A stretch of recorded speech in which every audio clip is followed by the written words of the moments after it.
Thank you very much for the floor, and I would like to welcome all present and thank the organizers again for organizing such a good conference on this very important topic. My presentation is slightly different as it will, for the most part, deal with the equality of people rather than states, but it will also deal with an important question of whether the Court of Justice acts ultra vires when deciding on matters of religion, because it is debatable whether the EU has jurisdiction over such matters. When we talk about the religion and freedom of religion, we must be aware of the fact that it is an important human right. And that is so we can see because it is enshrined in almost every constitution of every Western country or countries of the Western legal order and in many international documents. Of course, one must be especially highlighted, and that is the European Convention of Human Rights in its Article 9. And there is a rich case law of the European Court in Strasbourg, which found in many of its decisions that, especially in the first one, 1993, Kokinakis versus Greece, judgment that freedom of thought, conscience, religion is one of the foundations of a democratic society. It reiterated this stance in its famous Bayatian versus Armenia judgment, in which it stated that the state must obtain the role of a neutral and impartial organizer of expression of various religions, beliefs, and convictions, thereby contributing to public order, religious harmony, and tolerance in a democratic society. But there is one very important issue we must discuss now, as this is a human right which has its mirror image, or an anti-right. And it is called the freedom from religion. So we have this right not to be religious or to be religious. And we as a people are free to choose which of these options we choose, but without negative consequences. That is a very important thing. So our choice, whether to be religious or not to be religious, must not imply any negative consequences. The question of religion and EU law is rather grayish, as someone today already stated. Nothing is black and white, there are always gray areas, and this is a very big gray area, as it is enshrined in the Charter in its Article 10, so basically it's a part of EU law. And the fact that it is not stricto sensu in the treaties does not mean that this right is not protected. Article 17 of the Treaty of Function of the EU only states that the Union respects and does not prejudice the status under national law of churches and religious associations and communities in the member states. And when we take this in conjunction with Article 2 of the Treaty of the European Union, some say that the objective of the European Union is to combat religious discrimination, while others disagree. So this is important, as the EU only has competence to act if it is to achieve some objective which is specified in the treaty. However, as the Charter is legally binding, we must conclude that the freedom of religion is protected by EU law. This is important, as this means that there must not be any discrimination on the basis of religious or affiliation. This is also prescribed by Article 21 of the Charter, which prohibits discrimination on the basis of religion or belief. Also, one must add that it is possible to limit religious freedom if such limitations fulfill certain criteria as prescribed by law and if it is necessary in a democratic society. So there are several questions we can pose, and I stated two sets of questions. But first, one major question we must address is, can there be any EU law on religion? Historically, religion has been understood in international European law as connected to national sovereignty. The narrative of international law assumes that Peace of Westphalia in 1648 is the starting point for the Westphalian system of individual sovereign states in Europe, as we heard today. This idea finds articulation in the principle of cuius regio eius religio. So we must ask, to what extent does the Court of Justice take into account the territoriality of religion in its adjudication of religious matters? So my aim is to explore, first, to what extent does EU law apply, and secondly, whether EU law in reality ensures non-discrimination on the basis of religion, or if religious association sometimes becomes the basis for discrimination of believers. What is the scope of impact of EU law on religious matters? The obvious answer is that religious matters are subject to EU law if EU law applies. But one must first answer the pre-question: when does EU law apply? The European Union functions under the principle of conferral of power, meaning that the European Union can only legislate when it has been granted the possibility to do so.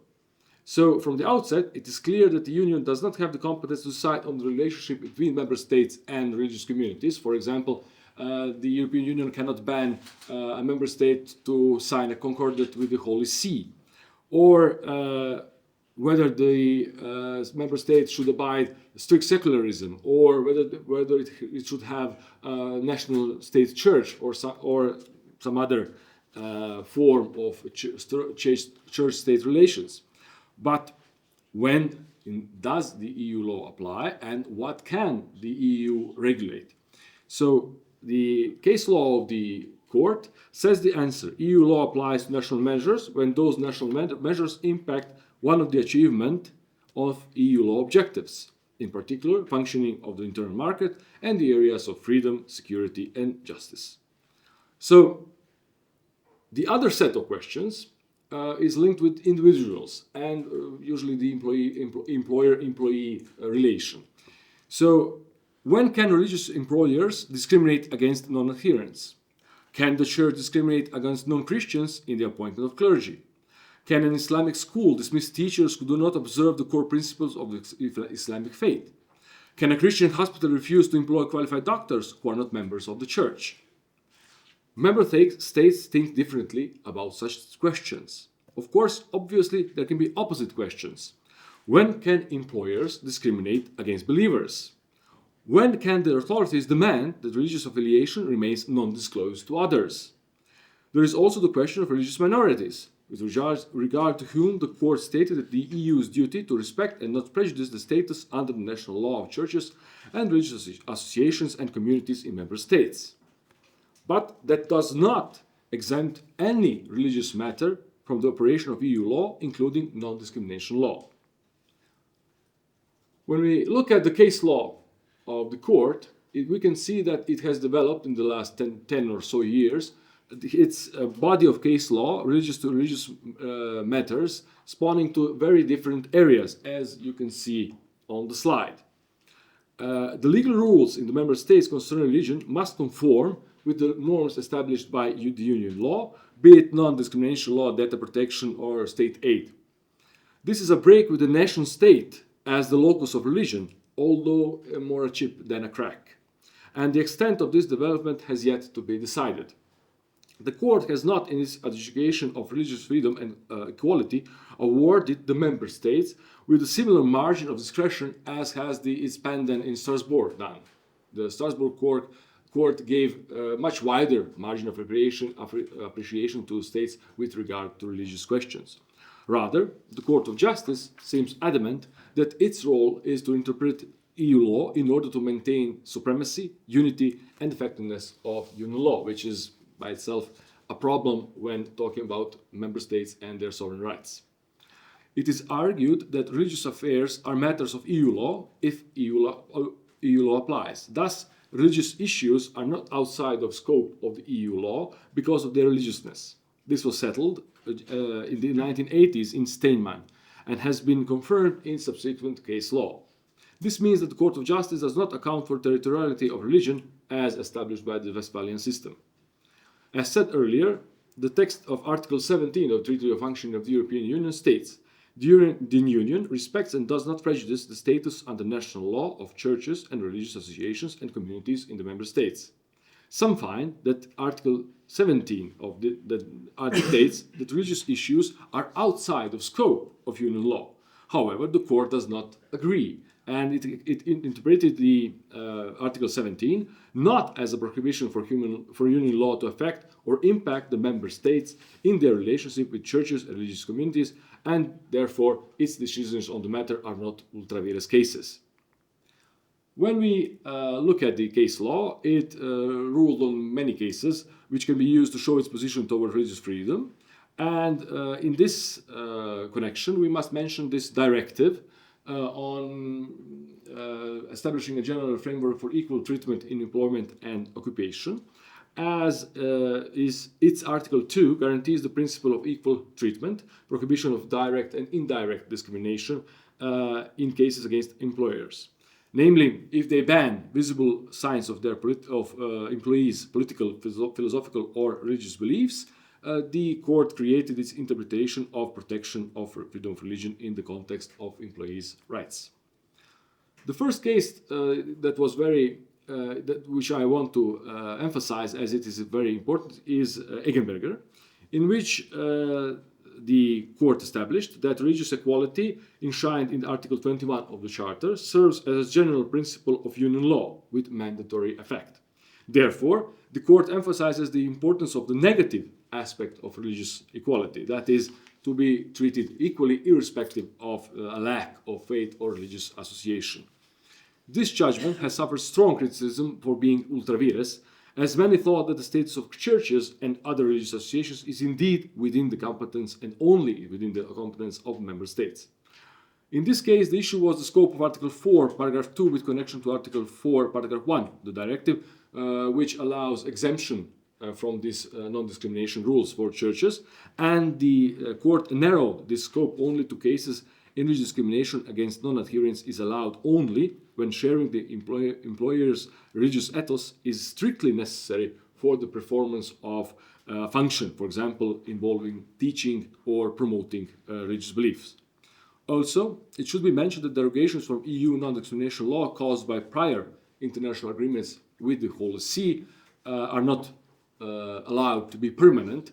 They are not abolished by EU law, but EU law dictates that states must renegotiate such agreements in order to align them with the EU law requirements. The next case that was interesting was Cresco investigation from 2019, in which the court ruled that rights given to a religious employee must also be given to non-religious employees.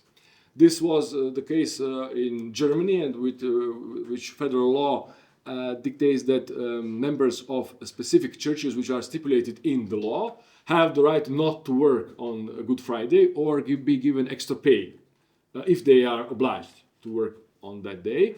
And the court said that all employees, not without any prejudice on religious affiliation, must be given the same right if the employee wants or asks to be exempt from work on Good Friday, or if he is refused, he also must receive extra pay, although the law does not stipulate that. So the court covered this equality issue on this way. One very important case was Achbita case in 2017. 2017 there were three, I think, very important cases of the court with regard to religious issues. This was the ban to wear a headscarf in the workplace of an employee. This was an informal, first it was an informal policy of the employer, so the employee disregarded this proposal of the employer. Subsequently, the employer made this a formal request, and the employee in question refused to obey and was dismissed. Afterwards, the court stated that an employer's wish to project an image of neutrality towards customers relates to the freedom of conduct of business that is recognized in Article 16 of the Charter and is in principle legitimate. Therefore, the court said that conducting business is more important than freedom of religion for employees which are in contact with customers. This judgment was the landmark judgment which established that the apparently neutral obligation must be deemed as legitimate and it only has to be put by the employer with the appropriate and necessary measures. Later, in G4S Secure Solutions, internal rule of a private undertaking may constitute indirect discrimination if it is established that such measures put certain employees at a particular disadvantage unless this measure is objectively justified by a legitimate aim, which is on the national courts to ascertain. Furthermore, in Bugna and ADDH, the court found that willingness of an employer to take account only wishes, of a customer no longer to have the services of employer provided by a worker wearing an Islamic headscarf cannot be considered a genuine and determining occupational requirement within the meaning of the provision of Article 2. In the case of OP versus Commandants, the same question was posed, so the ban of Islamic headscarf, but with a very important difference, because it was in relation to a public sector workplace. It should be highlighted that the court stated that the concept of religion in Article 1 of the directive covers both the forum internum, that is the fact of having a belief, and the forum externum, so manifestation of religious faith in practice and public. So the court reiterated its findings for earlier case law, but it needed to answer one more question as the situation was linked with public sector workplace. And the question was whether the directive must be interpreted as permitting a public authority to organize an entirely neutral administrative environment by prohibiting all members of its staff from visibly wearing signs which reveal philosophical or religious beliefs, whether or not those staff members are in direct contact with the public. Because this ban, when talking about Islamic headscarf, targets particularly women, which can be a basis for discrimination on the basis of sex. The court ruled that the directive must be interpreted as meaning that an internal rule of a municipal authority prohibiting a general and indiscriminate manner the members of that authority's staff from visibly wearing any signs of particular philosophical or religious belief may be justified by the desire of the said authority to establish, having regard to the context in which it operates, an entirely neutral administrative environment, provided, of course, that the rule is appropriate and necessary and proportionate. However, in the joint cases Weiby and Miller handles, the court introduced a new extra requirement for employers to demonstrate the existence of a genuine need for introducing a policy of neutrality, which may even include the sudden fear of impending social conflicts between diverse groups among the workforce. However, the court also clarified that corporate neutrality could also be justified based on evidence that such a policy is necessary to meet the expectation and a very broad concept of legitimate wishes of customers, and thus that a commercial business would suffer substantial economic harm without such a policy in force. This seems different what we saw earlier in the case law of the court.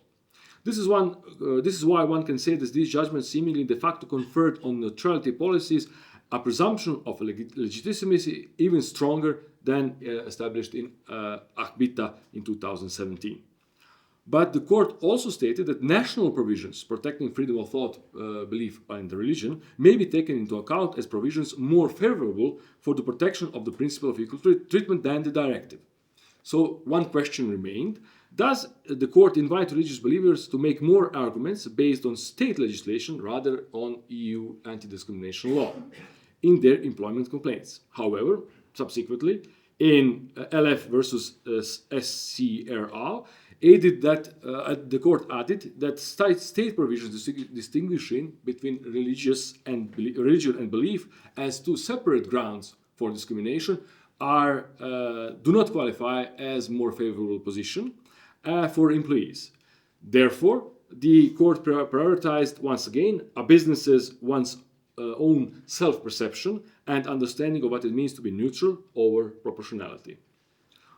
Also, the cases concerning ritual slaughter of animals should be mentioned. The first court preliminary ruling on ritual slaughter concerned an implementation of an EU regulation which inhibited the availability of ritually slaughtered meat, which the court found legitimate. Subsequently, in the case Central Israelisch Consistory van België and others, the court ruled that the Belgian decree ordering to stun the animal prior to its bleeding leaves the core of the exemption intact, as the death of the animal in reality is caused by bleeding, not by prior stunning. But this produced that the religious exemption provided in the regulation was narrowed down by the court. And this judgment met criticism, as it said that whilst the court adopts a measured and evidence-based approach, its unilateral interpretation of religious requirements betrays the method of avoidance under the democratic framework, as the state is led to interfere unilaterally with matters of religious doctrines. It is to be feared that religious communities might find this interpretation of their own religious requirements by secular authorities patronizing. And to conclude, the main conclusion must be derived from this paper is that the status of churches and other religious associations is indeed within the competencies of member states. But it should not be controversial that this competence must be exercised in accordance with the EU non-discrimination law. There can be cases in which religious freedom is curtailed, which is especially true with regard to employment. This is why employers, private or public, have the right to limit the right to profess one's faith, with the goal to achieve a neutral environment. When also taking account the case law regarding ritual slaughter of animals, it could be said that the court confirms that the importance of the EU attaches to the protection of the fundamental rights of individuals does not allow disproportionate interferences inspired by autonomy and integrity concerns of religious groups or communities. Member states are in principle relatively free to keep national prerogatives and traditions, but only so long as they do not contradict the religious equality of others, and in particular the negative aspect, the right not to have a religion. However, the court should be aware of the territorial aspects of religion and the interconnectedness between the regulation of religion and state sovereignty, what seems not to be the case for now. Thank you for your attention.